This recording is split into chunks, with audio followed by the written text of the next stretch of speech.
Over the past 2 decades, the military roles and contributions of unmanned vehicles have grown dramatically, and this trend appears likely to continue. However, unmanned surface vehicles, USVs, maritime vehicles uninhabited by personnel that maintain continuous substantial contact with the surface, have received less attention and investment than unmanned vehicles that operate in the air, on the ground, or under the sea. But in recent years, unmanned surface vehicles have become increasingly important for military operations. Hello and welcome to another episode of Military TV. Our discussion today provides a brief overview of existing unmanned surface vehicle USV programs and their expected capabilities in the near term in the U.S. Navy. After a bruising year-long fight with Congress, part of the Navy's plan to field unmanned ships appears to be on life support, making 2021 a crucial year for plotting a path forward. Therefore, U.S. military leaders are getting serious about developing unmanned surface vessels for jobs like the global transport of military cargo, moving troops and support personnel, anti-submarine warfare, maritime surveillance, and even offensive operations against enemy ships. On September 17th, former Secretary of Defense Mark Esper said, "Unmanned will enable us to grow the United States Navy well beyond 355 ships. It will add more lethality, survivability, capability, etc. to the United States Navy and indeed to the joint force. So we're making all those investments. The research and the development budget that we had this fiscal year is the largest in history. We're very excited about that. We have to invest in the future."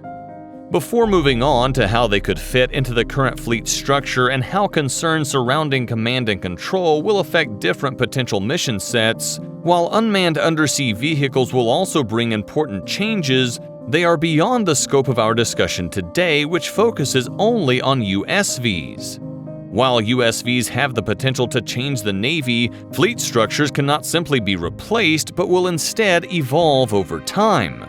Rather than dream of a hypothetical new fleet structure, we must understand how USVs will fit into the existing one.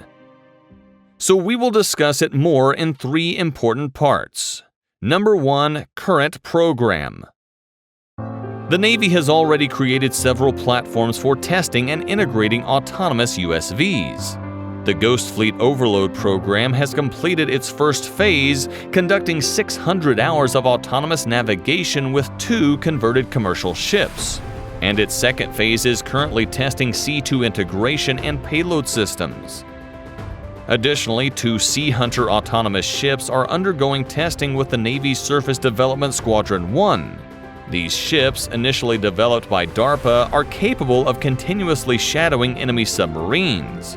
And while not autonomous, small remote-controlled USVs are already in use as supporting vessels for the littoral combat ships, carrying out scouting, countermine, anti-submarine, and electronic warfare missions. For future procurement, the Navy has designated 2 acquisition programs: Large Unmanned Surface Vehicles, LUSVs, and Medium Unmanned Surface Vehicles, MUSVs. MUSVs would be 45 feet to 190 feet long and tasked with intelligence, surveillance, and reconnaissance payloads and electronic warfare missions. LUSVs would be 200 feet to 300 feet in length and be more offensive in nature, armed with anti-ship and land attack missiles. The Navy's desire to employ these accelerated acquisition strategies can be viewed as an expression of the urgency that the Navy attaches to fielding large UVs for meeting future military challenges from countries such as China. Both programs are designed to be crew optional, allowing for a small crew to remain on board for missions where more hands-on oversight or decision-making might be needed. It also allows for a kind of overlap period where a human presence is maintained while technical and ethical issues surrounding command and control are worked out. This is by no means an exhaustive list of prototypes and programs, but should demonstrate the kinds of technical capabilities the Navy expects USVs to have in the near future. Number 2, command and control.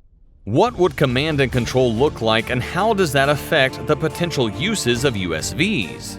To receive instructions, every system will need at least one of the following command and control systems, or some combination of them. Autonomous control allows for maximum decentralization, expandability, freedom of design, and minimal operational costs. It also does not require any outside connection to operate, which may be unavailable or undesirable in an electromagnetic contested environment. However, while AI systems are improving rapidly, they are still a work in progress, and their ability to react to more complex situations may be limited.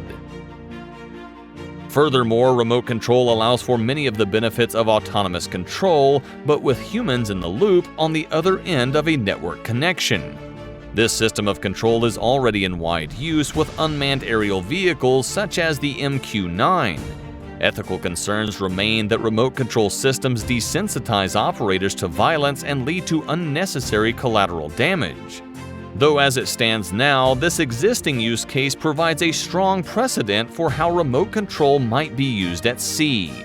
However, remote control requires a dependable, robust connection which may not be available in an electromagnetic contested environment where communication signals could be jammed or could give away the location of the ship.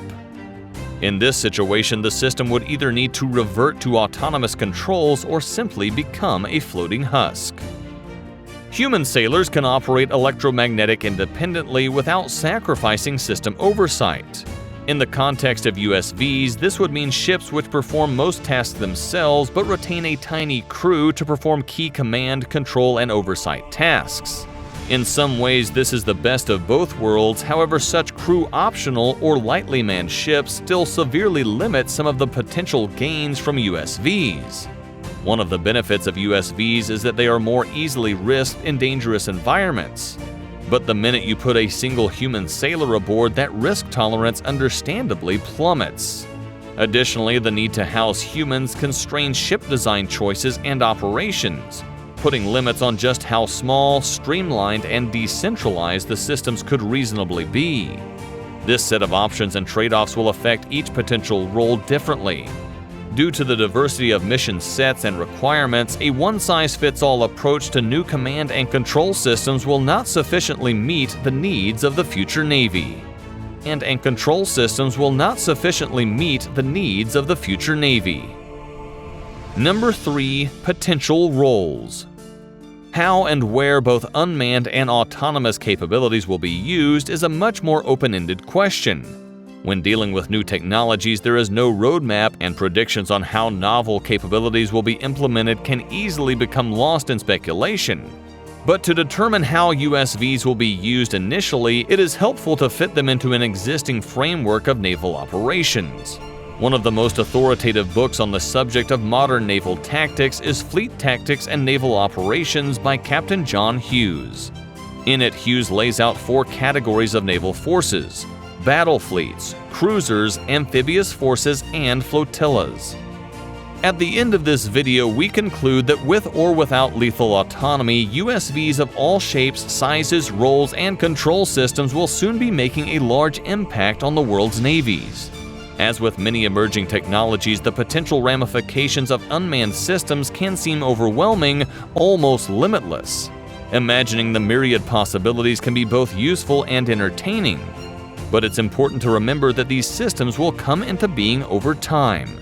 And as they do, they will work themselves into the existing structures and frameworks. Evaluating USVs in this light can help us bring semblance of order to the chaos that often accompanies rapid technological change.